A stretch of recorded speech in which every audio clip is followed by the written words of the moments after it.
Welcome to our channel. నేను యజ్ఞమూర్తి.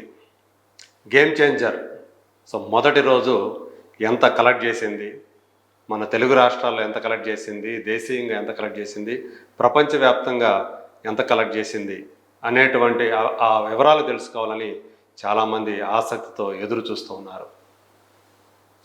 దాని మీద ఉన్నటువంటి యాంటిసిపేషన్స్ ఏవైతే ఉన్నాయో, ఆశలు ఏవైతే ఉన్నాయో, అంచనాలు ఏవైతే ఉన్నాయో, వాటిని అందుకోవటంలో గేమ్ చేంజర్ సక్సెస్ అయ్యిందా లేదా.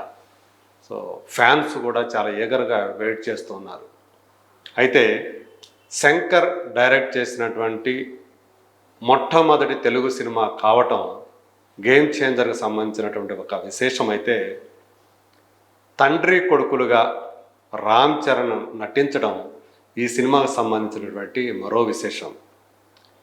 దిల్ రాజు లాంటి ఒక బడా నిర్మాత ఈ సినిమాకి పెట్టుబడి పెట్టడం, ఇలాంటి ఒక క్రేజీ కాంబినేషన్తో వచ్చినటువంటి ఈ సినిమా రిలీజ్కు ముందు ఆశించిన రీతిలో ఎందుకనో హైప్ సాధించడంలో విఫలమైందనే చెప్పాలి.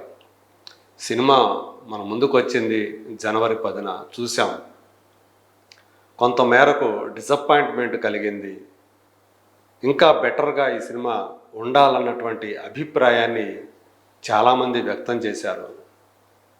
విమర్శకులు, విశ్లేషకులు కూడా శంకర్ తన మునుపటి ఫామ్ని అందుకోవటంలో కొంచెం తడబడుతున్నారు అనే అభిప్రాయాన్ని వాళ్ళు వ్యక్తం చేస్తూ ఉన్నారు.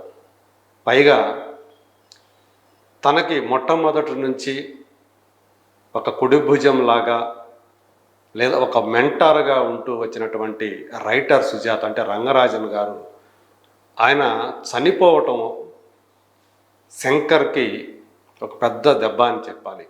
ఆ రైటింగ్ సైడు సుజాత గారు ఉంటే ఆ శంకర్ దాదాపు అన్ని సినిమాలు కూడా ఘన విజయాన్ని సాధించాయి. ఆయన చనిపోయిన తర్వాత, సుజాత గారు చనిపోయిన తర్వాత ఆయన తీసిన సినిమాల్లో రైటింగ్ సైడు, ఆ క్రియేటివ్ సైడు కొంచెం వీక్ అయిపోయారు శంకర్ అనే అభిప్రాయం కలుగుతూ ఉంది. మనం చూసాం మునుపటి సినిమా శంకర్ది ఇండియన్ 2. డిజాస్టర్ అవటం అని పక్కన పెడితే ఆ సినిమాని ఆయన రూపొందించిన విధానం కూడా తీవ్ర విమర్శలకు తావిచ్చింది.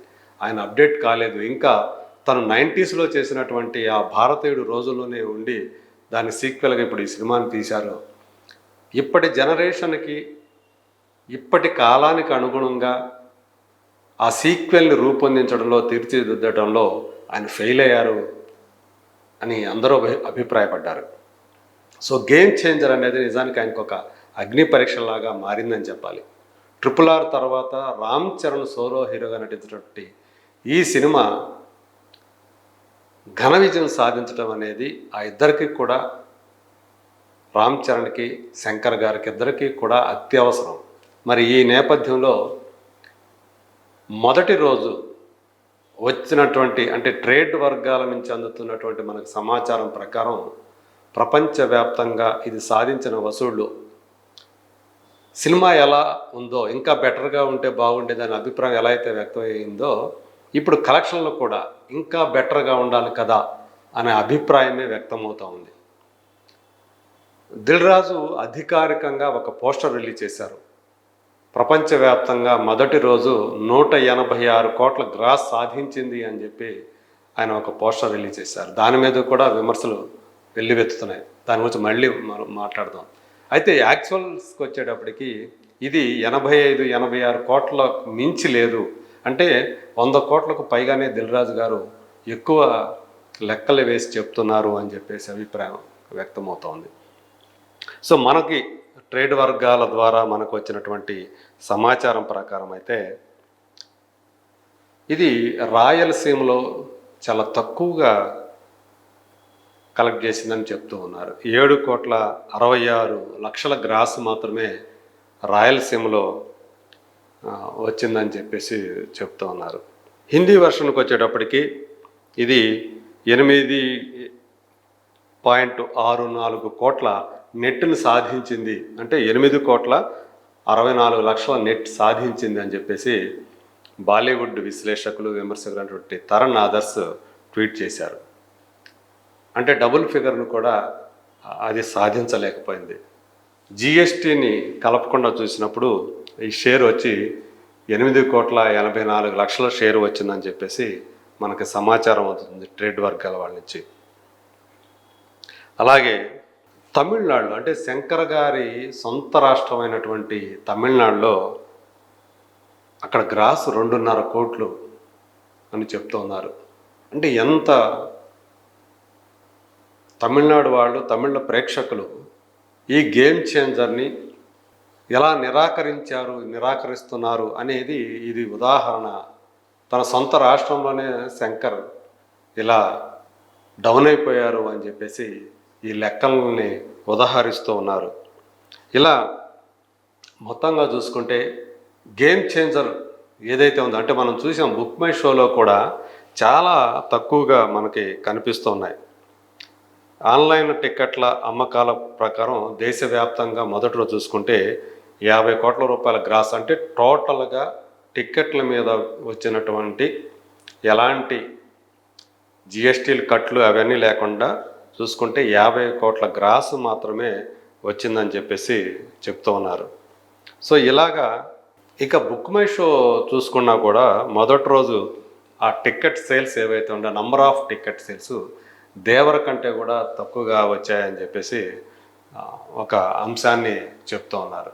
అంటే ఇది ఈ సినిమాకి సంబంధించినంత వరకు గేమ్ చేంజర్ అనే సినిమా ఏదైతే ఉందో అది ఆ గేమ్ చేంజింగ్ ఆ ట్రెండ్ అయితే కనిపించట్లేదు. ఆ టైటిల్కి న్యాయం చేసే విధంగా కలెక్షన్స్ లేవు అనే అభిప్రాయం సర్వత్రా వ్యక్తమవుతుంది. మరి రామ్ చరణ్ యాక్టర్గా పర్ఫార్మర్గా ఏమైనా ఫెయిలియర్ అంటే కానే కాదు. ఆయన ఐపీఎస్ నుంచి ఐఏఎస్గా మారి మోపిదేవి బొబ్బిలి అనేటువంటి ఒక దుర్మార్గుడైనటువంటి వ్యక్తిని, రాజకీయ నాయకుడిని ఎలా ఎదుర్కొన్నాడు, ఎంత ఎలక్షనీరింగ్లో ఒక ఎలక్షన్ కమిషనర్గా ఎలాంటి పాత్ర పోషించాడు, సక్రమంగా జరగటానికి ఏమేమి చేశాడు ఎలక్షన్లు అనే అంశాలని ప్రతిఫలించేటువంటి ఆ క్యారెక్టర్ ఏదైతే ఉందో రామ్ నందన్ ఐఏఎస్, ఆ క్యారెక్టర్ని చాలా బాగా చేశాడు. అలాగే ఫ్లాష్ బ్యాక్లో వచ్చేటువంటి తండ్రి పాత్ర ఏదైతే ఉందో అప్పన్న, ఒక నీతి నిజాయితీ కలిగినటువంటి ఒక గ్రామీణ రైతు,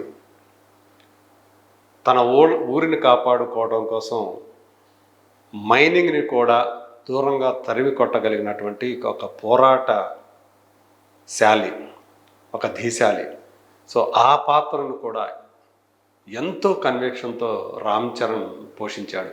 కాకపోతే ఆ స్క్రీన్ ప్లేలో దొరికినటువంటి అనేక తప్పులు, ఆ క్యారెక్టర్ల డిజైనింగ్లో దొరికినటువంటి పొరపాట్లు, ఇవన్నీ కూడా ప్రత్యేకించి సన్నివేశాల కల్పన, ఆ సన్నివేశాల చిత్రీకరణలో శంకర్ కొంత వైఫల్యం చెందారు అనేది కనిపిస్తూ ఉన్నటువంటి ఒక అంశం. అదే ఇవాళ గేమ్ చేంజర్ ఓపెనింగ్ కలెక్షన్లో ప్రతిఫలించిందని చెప్పుకోవాలి.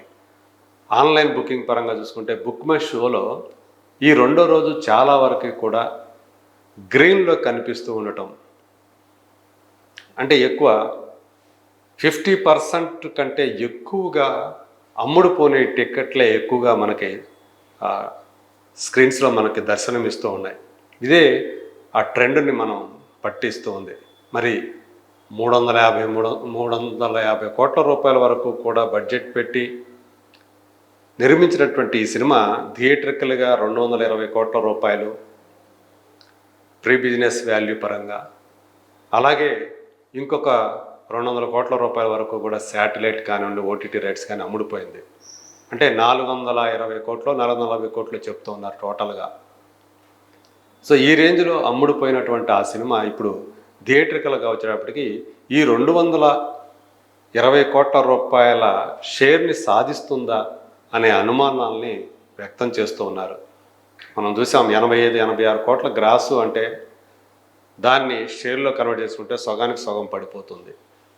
అంటే 40-50 కోట్ల మధ్యలోనే దీని మొదటి రోజు షేర్ ఉండే అవకాశం ఉందని చెప్పి మనకి తెలుస్తున్నటువంటి విషయం. సో 220 కోట్ల రూపాయల షేర్ రావాలంటే చాలా కష్టపడాలి. పైగా పోటీగా డాకు మహారాజ్ సంక్రాంతికి వస్తున్నాం కూడా బరిలోకి దిగుతున్నాయి.